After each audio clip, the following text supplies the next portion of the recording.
तो अभी भी अपने प्रयास में लगे हैं। हमारी टीम लगातार मोर्चे पे है, चुनाव भी है, कहीं कुछ घटना घट रही है हम लोग को वहाँ भी जाना पड़ता है, यानी पूरी चीज़ों को देखना पड़ रहा है।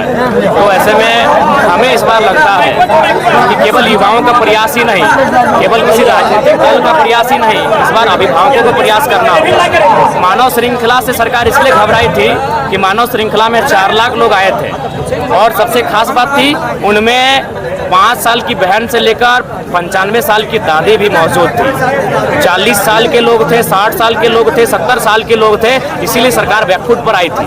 इसीलिए मेरा मानना है कि एक बार जो अभिभावक मंच है वो बिना किसी राजनीतिक बैनर के तले प्रखंड स्तरीय, जिला स्तरीय प्रदर्शन की तैयारी करे। अपने बच्चों के भविष्य को बेहतर बनाने के लिए, उनके भविष्य को लूटने से बचाने के लिए अभिभावक मंच को भी आगे आने की आवश्यकता है। हम लोग उनके आप जो है झारखंड के हर एक कोने पर जाके जनसभा कर रहे हैं, दूसरी तरफ बीजेपी और जो है कांग्रेस भी कई चुनावी वादे कर रही है, इस पर क्या कहेंगे?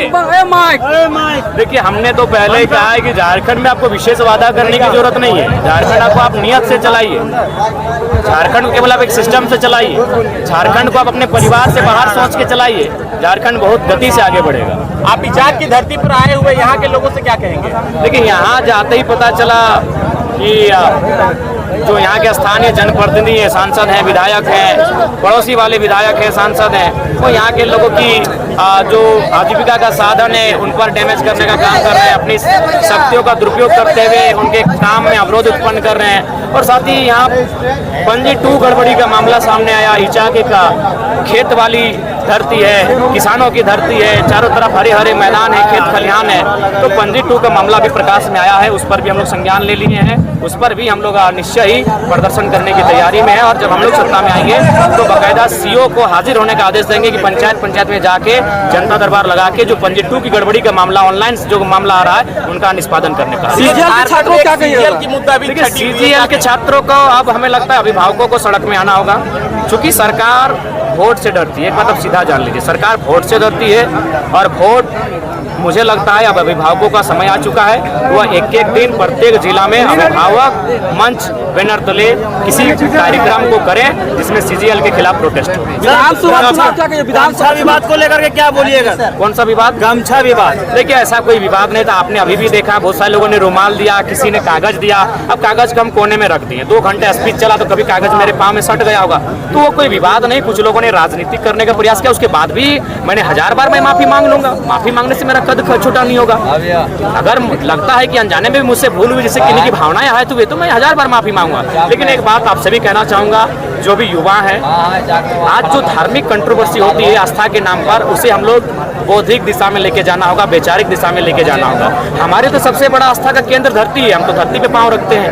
हमारे लिए सबसे बड़ा आस्था का केंद्र जल है, हम लोग जल को पीते भी हैं और उसमें अपने सोच और मलमूत्र का विसर्जन भी करते हैं। तो इसलिए लोगों को थोड़ा सा जो आस्था के नाम पे एक कंट्रोवर्सी लेके आते हैं, उस पर चिंतन मंथन करने की आवश्यकता है। बाकी पुनः माफी मांगे। विधानसभा चुनाव में कितना मजबूत है? देखिए, वो तो आप लोग भी घर बैठे देख रहे हैं कि साहेबगंज में हमारा जन समर्थन कैसा मिला। साहेबगंज में अगर वहाँ मुख्यमंत्री भी जाते हैं और बीजेपी वाले नेता भी जाते हैं तो बहुत मशक्कत करनी पड़ती है उन सुदूर क्षेत्रों में। गंगा नदी का तट है, लेकिन वहाँ जब हम गए तो पाँव रखने की जगह नहीं थी। मंच हमारा पहली बार टूटा, पानी, बारिश, मूसलाधार बारिश, उसके बाद भी लोग खड़े थे। तो जन समर्थन बहुत अच्छा मिल रहा है। उम्मीद है अपने मेहनत से हम लोग उसे वोट में तब्दील करेंगे। अच्छा, पार्टी का सहयोगी अगर आपका बात करें, संजय मेहता जी, जो एक तरह से कहा जाए तो जेल कैम्प का एक न्यू माना जा सकता है। न्यू बात गिरिडीह के साथियों ने दिया था, बोकारो के साथियों ने न्यू को रखा था।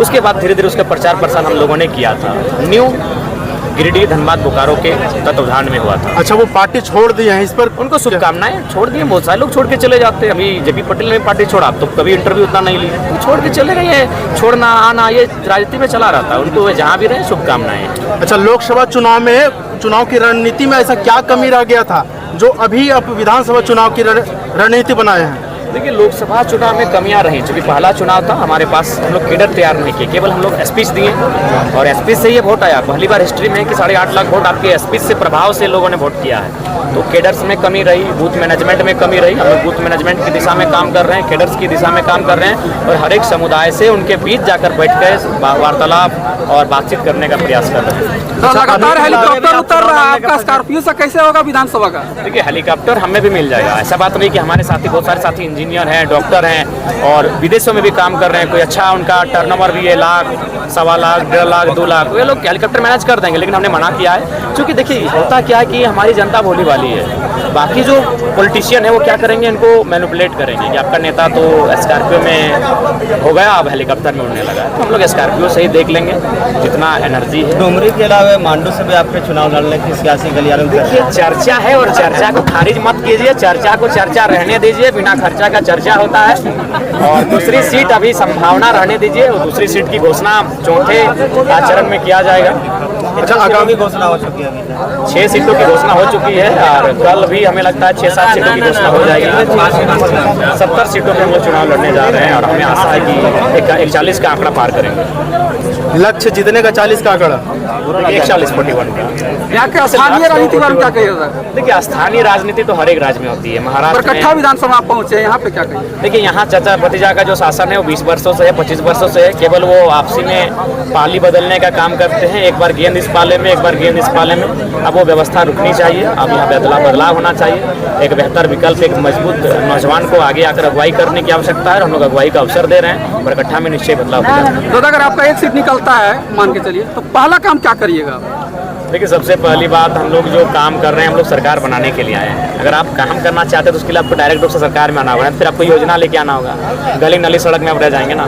काम अगर आपको करना है तो उसके लिए आपको सरकार में आना होगा, सत्ता में आना होगा, जहाँ से आप नीति नियम विधेयक। कितना सीट आना संभव है?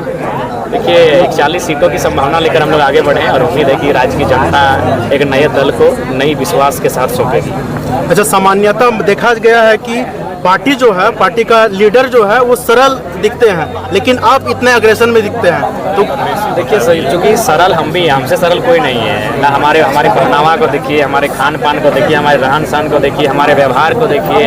हम जब लोगों के बीच आते हैं तो हमको लगता है रोज़ हमको लात जूता का मन खाना पड़ता है, मन ठोकर खाना पड़ता है, कोई हाथ में तो कोई पाँव में। कभी हमारी एंट्री को देखिएगा तो हम बहुत सरल हैं, लेकिन सवाल है कि अगर हमारे एग्रेशन से मेरे राज्यवासियों का भला हो, अगर उनकी नौकरियां जो छीनी जा रही वो बच जाए तो एग्रेशन में बुराई नहीं है। आपने दिल्ली से फोन की बात की कि आपसे संपर्क है?